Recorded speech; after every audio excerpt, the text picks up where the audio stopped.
Dear student friends, we are studying open and closed sets. Last time we have proved some results on closed sets, theorems on closed sets we have proved. Now we shall consider next result, and this result contains both open and closed sets, and it is our theorem number 12. The statement is, let G be an open subset of a metric space M, then G complement of G dash, complement of G, which is M minus G, is closed. If G is open, then complement of G is closed. And conversely, if F is closed, subset of M, then complement of F, which is M minus F, is open. So that two results we have to prove, and in short, the result states if complement of an open set is closed and complement of closed set is open. So first consider, let G be open subset of M.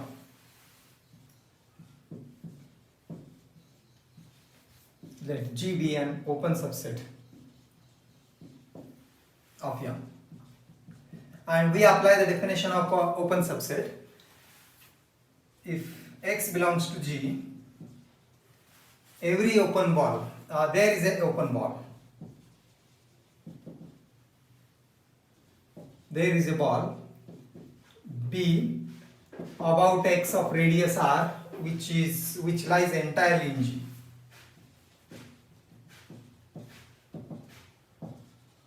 That is the definition of open set, which lie entirely in G. That means this B contains no point of G dash. So the figure will be considered as like this. Suppose this is the metric space M, and we shall consider a subset of this, and which is G, and that is open. This is open subset of G. And what is the complement? We know complement of a set are those elements which are not in that set, but it is in M. So this is G dash, M minus G. That region except G, outside this ring shaped region will be that of G dash. So if X is in this set G, then this X point, then there is an open ball around this X of radius R, which is entirely contained in G. So this is B.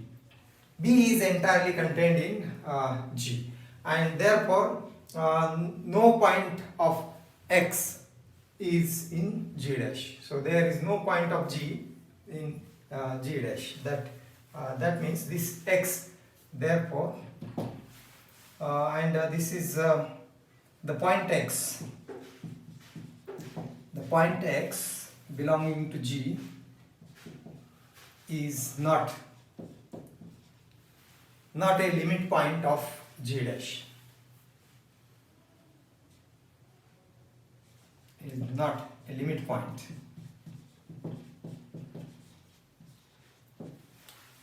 So this will not be a limit point of G dash, because if it is limit point of G dash, then an open ball must contain a point of G dash. So this open ball contains no point of G dash. B is entirely in G, and therefore B contains no point of G dash.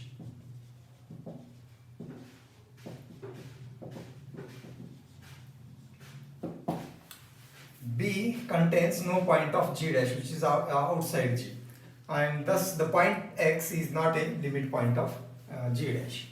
And that means this G does not contain a limit point of G dash. So therefore this G dash will contain all its limit points. Therefore the set G dash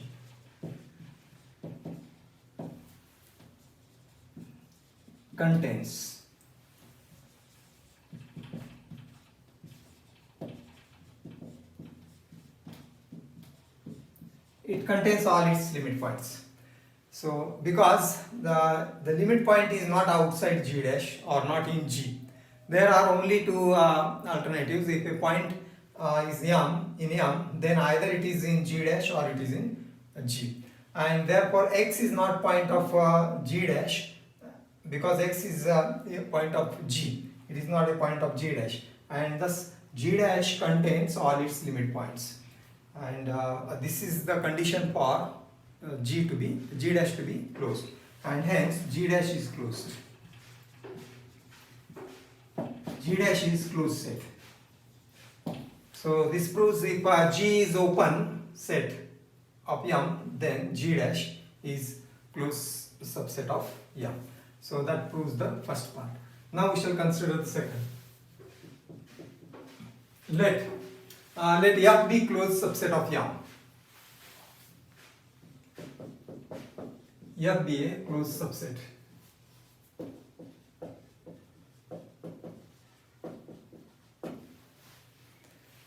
And we may have the figure like this. See this, instead of G, now the set is it is closed. And what we have to prove? We have to prove F dash is, which is outside this, is open. We have to prove complement of F is open.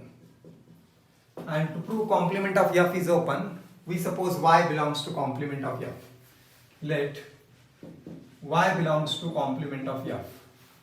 And if Y belongs to complement of F, see, then Y does not belong to F. This implies Y does not belong to F. And this means Y is not a limit point of F.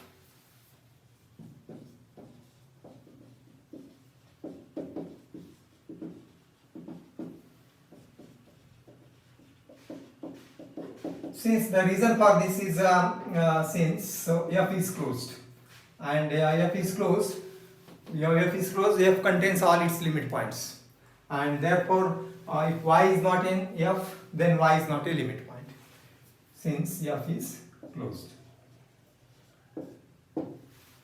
And you see, Y is not a limit point of F means an open ball around Y is not in F of radius r, and this implies an open ball B does not contain a point of F. It is not a limit point of F. So therefore open ball around Y does not contain a point of F.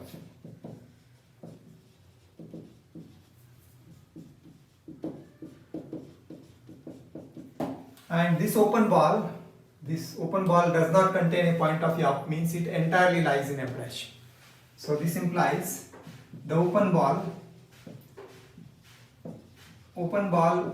B of radius r about Y entirely lie in F dash, where Y belongs to F dash. And this proves F dash is open. That is the definition of open set. When we say set is open, for every element in that set, an open ball around this, there exists an open ball. There exists an open ball around that element, which is entirely in the same set. So here Y belongs to F dash, we have started, and we have an open ball around Y, which is entirely F. Hence, F dash is open, or the complement of F is open.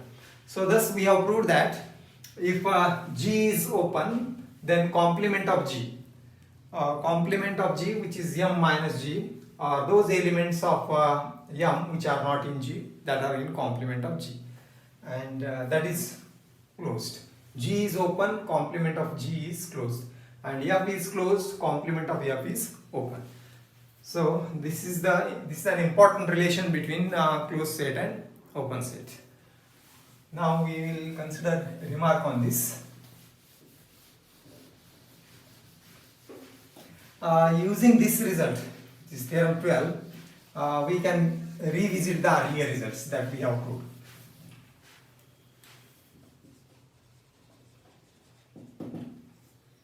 Theorem 12 states that complement of open set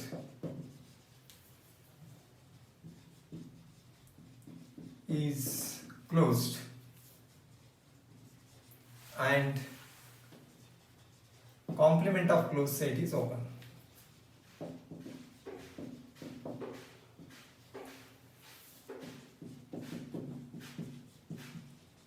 Now, for example, we have proved in the properties of closed set, M is closed. M is closed, that we have proved. So what this implies? Complement of M. What is complement of M? Those elements which are not in M, that is empty. Because complement we consider M minus M. Complement of M. Complement of G is M minus G. And this is empty set is open. And this we have proved in earlier section, open sets. Phi is open. These are the two sets M and Phi, which are both open, which are both closed. And M is closed, Phi is open. So further, we have Phi is closed. Phi is closed. So what that will imply? Complement of Phi. And what is complement of Phi? M minus Phi, or which is the entire set M, and that is open. So M is open. So these are the earlier results we have proved, and that can be obtained by theorem 12 directly. Now second result we have proved is let F1 F2 be closed sets. F1 and F2 be closed in M. Then, so this implies, what about their complements? Complement of F1 and complement of F2 are open. And then this implies their union is open. This is by earlier theorem, by theorem on open sets. So these are open, their union is open. Now, so we have De Morgan's law. So what about complement of F1 union F2? Or instead, so union here, we have both the results holds here. Complement of F1 and complement of F2 are open. Their union is all open, their intersection is also open. For time being, we shall consider the intersection. Intersection is open. And by De Morgan's law, in set theory, what is complement of F1 union F2? Complement of F1 union F2 is complement of F1 intersection complement of F2. And see what we have written here, complement of F1 intersection complement of F2 is open. And because this is open, complement is open, the set is closed. F1 intersect union F2 is closed. So this implies F1 union F2 is closed. So this is what is the earlier theorem we have proved. Similarly, we can show F1 intersection F2 is also closed. That means these theorems can be proved with the help of theorem 12, or can be verified with the help of theorem 12. So this is the relation between open and closed sets. Complement of open is closed and vice versa. Now we shall consider the next result as theorem 13, which is about continuous function.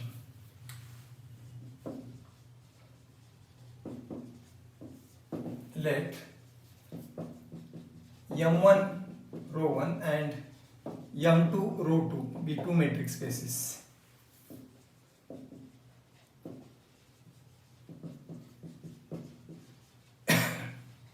And let F be a function from M1 to M2. Then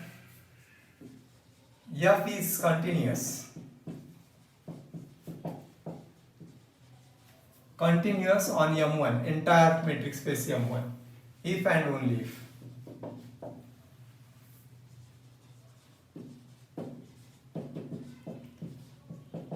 Inverse image of capital F is closed in M1 whenever capital F is closed in M2 or closed subset of M2. So this is the theorem. Exactly similar theorem we have proved earlier, that is theorem number 6 for open sets, continuity of function in terms of inverse image of open set. So we have proved earlier that f is a continuous function on M1 if inverse image of G is open when G is open in M2. And instead of open set, we are considering closed sets. So this is to be proved. Now the proof will contain two parts, if part and only if part, or necessary and sufficient part. First we shall assume f is continuous on M1. First, suppose f is continuous on M1. And what we have to prove? We have to prove that f inverse of f, small f inverse of f, is inverse image of capital F is closed in M1 whenever f is closed in M2. So this happens first, f is closed in M2. So we shall assume, let f is closed in M2. Let f be closed in M2 or closed subset of M2. Then what we have to prove, that f inverse of this capital F is closed in M1. So the figure can be considered like this. Suppose this is M1 and this is M2. F is a function from this M1 to M2. And we are considering f is closed subset of M2. So its inverse image will be this one under f. F inverse of f is this one. So that we have to show. Now see, f is closed in M2 and we shall apply the earlier theorem, theorem 12. If f is closed in M2, then what that implies? Then f dash, complement of f is open in M2. This is by theorem 12.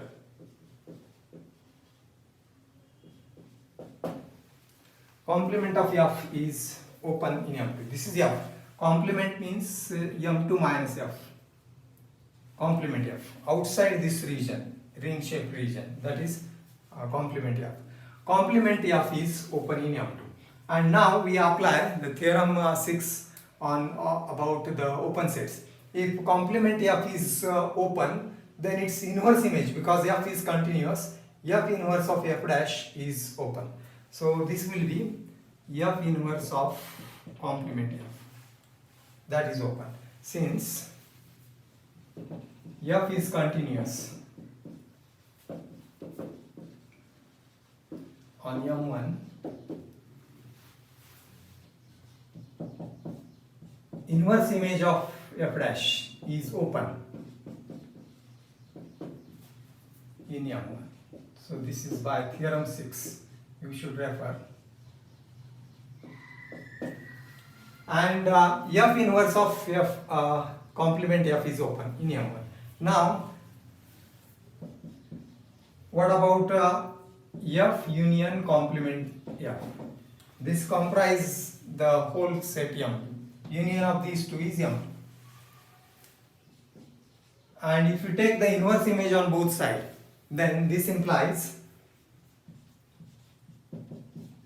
inverse of capital F union inverse of f inverse of complement f is equal to f inverse of M2, or that implies f inverse of capital F union f inverse of complement f is equal to, what is the f inverse of M2? That is entirely inverse image of M2 is M1.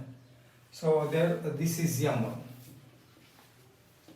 And now you see M1 is union of these two, f inverse of f and f inverse of complement f.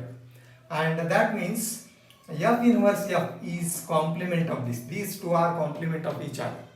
So therefore this implies F inverse of this capital F in M1, F inverse of capital F is the complement of F inverse of complement F. See, this is complement of this one because their union is entire metric space. And now what about this? F inverse of F dash is open, so therefore its complement must be closed. Since F inverse of F dash is open,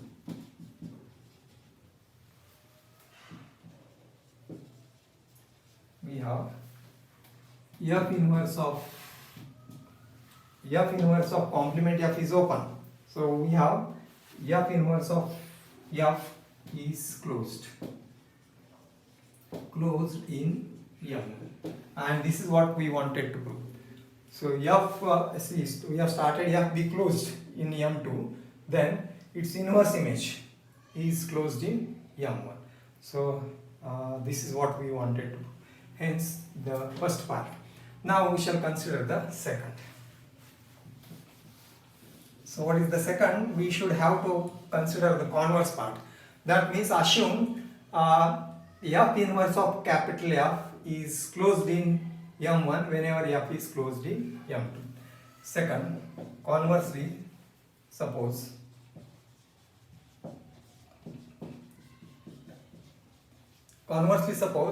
F inverse of F is closed in M1 whenever F is closed in M2. What we want to prove? F is continuous on M1.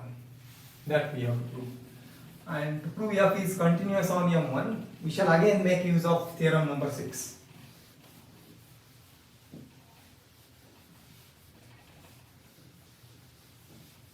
So suppose F is closed in M2.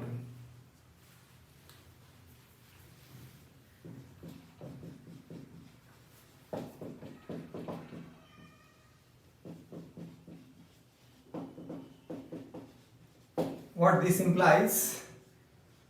Complement of F is open in M2 because F is closed. Its complement is open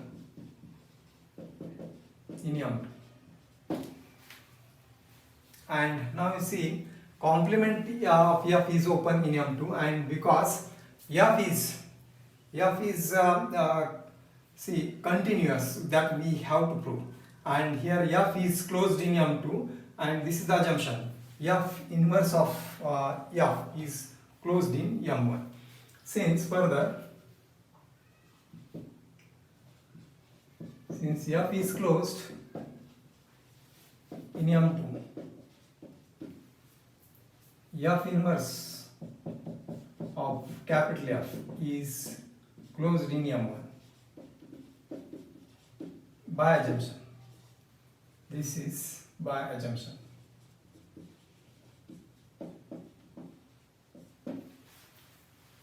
And F inverse F is closed in M1. Now you see F is closed, F inverse F is closed, and thus here these two are complements of each other that we have seen in first part. But F inverse of complement of F is complement or before that we will see that yes, this is complement, that is right. F inverse of F dash is complement of F inverse of F, is complement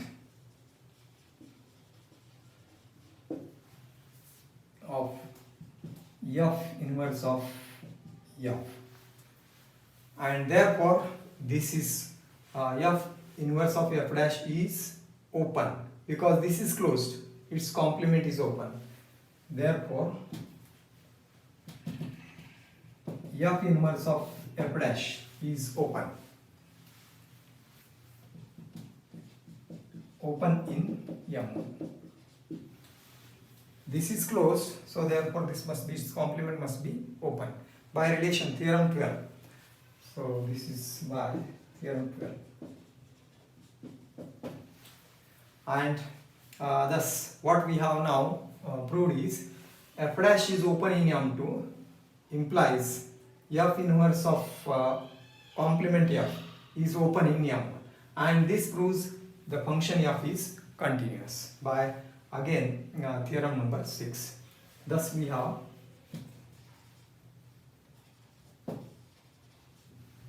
f dash open in M2, or we can write directly, we have f dash f inverse of f dash is open in M1 whenever f dash is open in M2. This is what we have proved. Starting with f dash open in M2, we have proved f inverse of f dash is open in M1, and thus this proves, this is theorem number 6. If this happens, inverse image of open set is open, then the function is continuous. The same we have proved, inverse image of closed set is closed. So thus hence f is continuous. The function f is continuous on M1, and this follows by theorem 6. These are written for your reference. Earlier theorem we are used to prove the this next theorem, and thus here inverse image of open set is open, that means the function is continuous on M1. So this is what we wanted to prove. So assuming this, we have proved f is continuous on M1. Converse part we have proved. So thus the results are simple, and there is a relation between open and closed sets. Similar results we have proved for closed sets as earlier results we have proved for open sets. And so these are some results on open sets and closed sets. Please go through these results and try to understand. Remaining part we continue next time. Thank you.